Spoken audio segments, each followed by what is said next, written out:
Hello mga kamamay, no? Para to sa ano ha, sa mga makaka-resonate. Ito yung timelines na ano, na reading, no?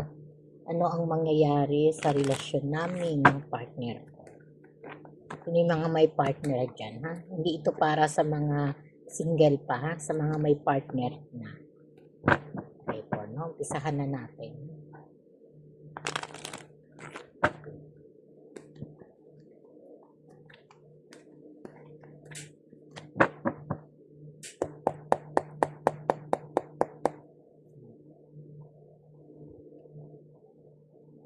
Puro naka-reverse, no? Yung mga card natin, ha? Dito po, no, pinapakita pa rin po dito, no, na talagang yung mga energy, no, ay nakikita na parang sobra, no, sobra yung tampuhan o nagkakaroon kayo ng sitwasyon na nagkakalabuan, no, parang mga simpleng misunderstanding, no, na pinagdadaanan pero tumitindi habang tumatagal, no. Dahil dito sa ano no, sa pride na walang ano no, walang nagsusorry at parehong nag-aantayan no. Dito sa Six of Cups na ay pinapakita rin dito no na may mga tanong no kung sino yung mauunang lumapit para magkaroon ng ano no na pagkakataon na magkaroon ng pagkakasundo no at itong koneksyon ninyo ay parang mas tumatagal, no? Ito yung nagbibigay lalo o higit ng misunderstanding, no, sa person mo at lalo na rin sa connection niyo, no?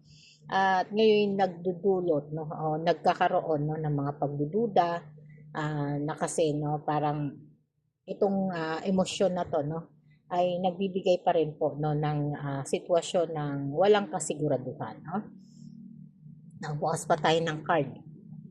Dito po, no, ipinapakita pa rin dito ang devil at hermit, no, na pinapakita rito, no, na ah, nakita natin, no, na mas tumatagal, no, ay nagkakaroon pa rin po, no, ng mas matitinding pagtatalo, tampuhan, at tukso.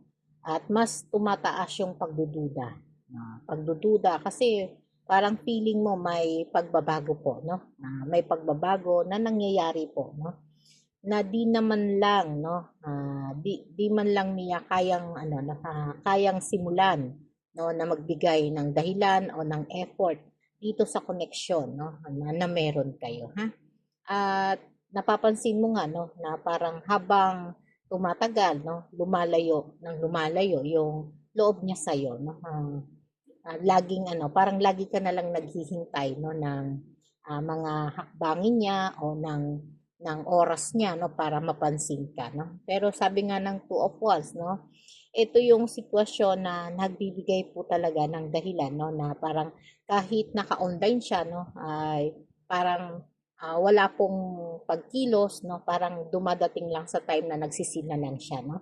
At lagi ding naka-online pero nag-a-update na gaya ng dati, no, parang ni hi ni ho, no, ay hindi niya na magawa, no, pero samantalang nung dito sinasabi nga ng ano, na Wheel of Fortune, no, na dati, no, ay binibigay niya sa iyo yung araw, oras na parang simpleng gawin lang sa kanya yung hi, hello o kamusta, no.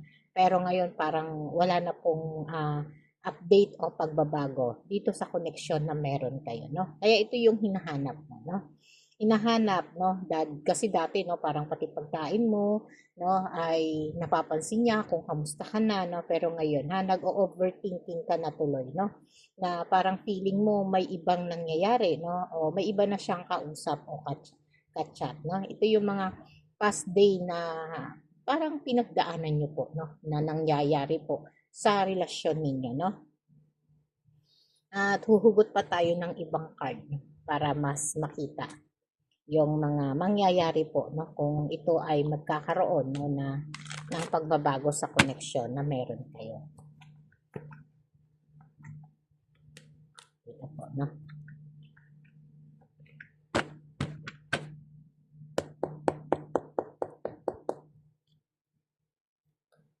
Yan, no, na mga naka-reverse yung ating mga card, no. At parang medyo ano pa, ha. Parang imbis na kayo ay magkaroon ng pag-uusap, no? Ay kayo ay mas umiiwas, no? Umiiwas sa isa't isa, no? Lalo na po yung person mo, ha? Hmm. At parang sa ano nga, no, parang late pa siya kung magre-reply o magme-message ka sa kanya o tatawag ka sa kanya. No? Parang nagkakaroon lagi ng reason, no, na yung reason niya laging late, no, o laging busy siya o may ginagawa siya. No? Parang hindi mo na nakikita yung dati, no, na nag-e-effort siya sa iyo, ha?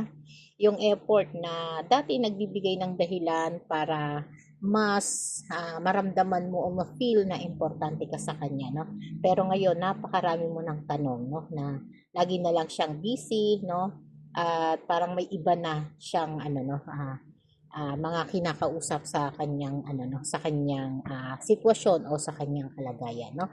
Na ngayon, no, sabi nga ng two of wands, ramdam na ramdam mo, ha, na parang umiiwas siya o iniiwasan ka niya, no? Na may minsan may parang feeling mo nagkakaroon ka na ng silent treatment para sa sarili mo, no? At nagbago na siya, no? Dito, no, sinasabi sa Eight of Wands, no, ito yung mga sitwasyon na dati kaya mong ano, no, kaya mong tiisin pero ngayon mas dumadalas, no. Kaya mas madalas nafi-feel mo na umiiyak ka na lang, no. At ito yung emosyon na parang feeling mo iniwan ka niya, no, sa ere, no. At kaya parang parang walang patutunguhan, no. At minsan natatanong mo rin, no, natatanong mo rin sa iyong sarili na worth it ba na ito ay ipaglaban o wala na talagang tsansa, no, para sa inyong dalawa. No, tignan naman natin ang present mo, no, kung ano yung kakalabasan ng inyong connection, no. Dito sa connection ng present mo, kung meron pa ba kayong pagkakataon na magkaroon ng ano, magandang connection, no, sa relasyon na meron kayo. Ito po yung sa present, no, kung meron pang pagkakataon. Yan, no. Sa Four of Swords at Nine of Pentacles, no? Nakikita mo yan, ha, na may mga sitwasyon dito, no, na pinag-iisipan mo, no? O may option ka na nakikita na dito, no? Kung may mahal ka, kung may mahal na siyang iba o may mahal ka ng iba, no? Na pwede mong makausap o pwede niyang kinakausap, no?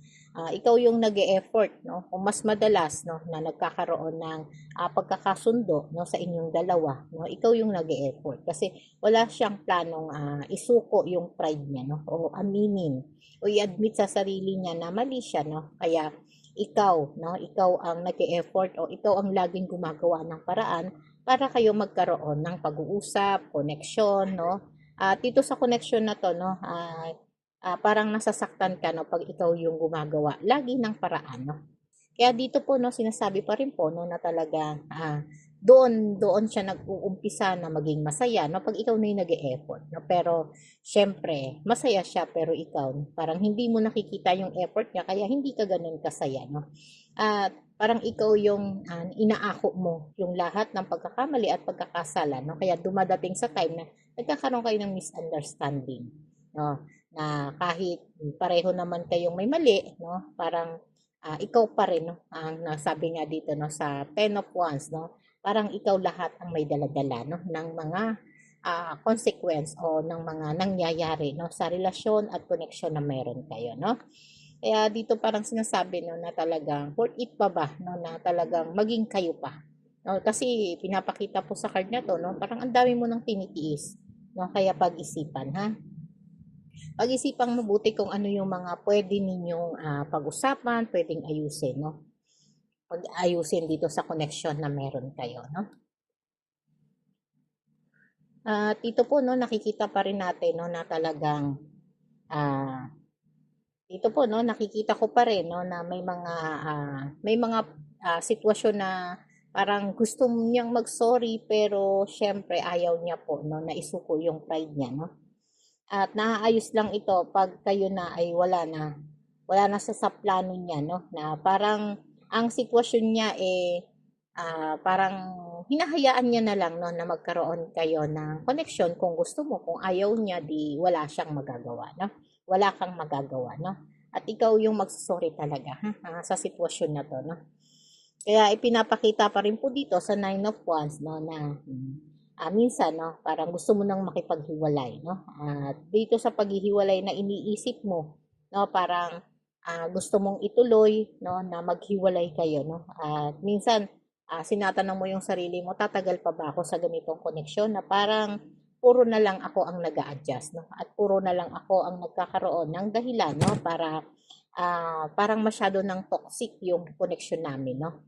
At kita naman dito sa card, no, na nababawasan na rin, no, yung pagmamahal mo sa kanya, no? Kasi sobra ng pahirap, no, yung ginagawa niya na parang ikaw na lang yung lahat nag-e-effort, ikaw na lang yung nagbibigay, ikaw na lang yung umuunawa dito sa connection na to, no? Pero ang iba, puro pride, no? Mas madalas pride, ha? Pero every time naman, no, na sinusungitan ka niya o sinusungitan mo siya, no, ay parang sumasama naman din talaga ang loob mo, no? At pag ikaw naman ang gumagawa noon, parang sa kanya hindi na siya nasasaktan doon, ha?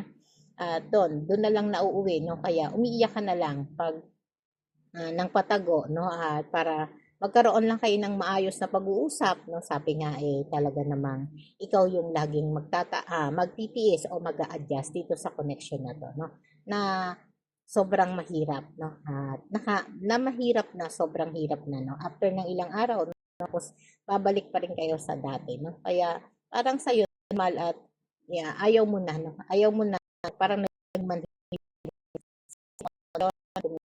para para lang mawalang away, no? At para lang maging masaya yung connection nyo, ikaw na lang yung nagbibigay, no, ng way, no, para magkasundo kayo, no? At sabi mo nga, no, kung mahal ka niya, no, ay magkakaroon pa rin po, no, ng pagtitiis dito sa relasyon at connection na to, no?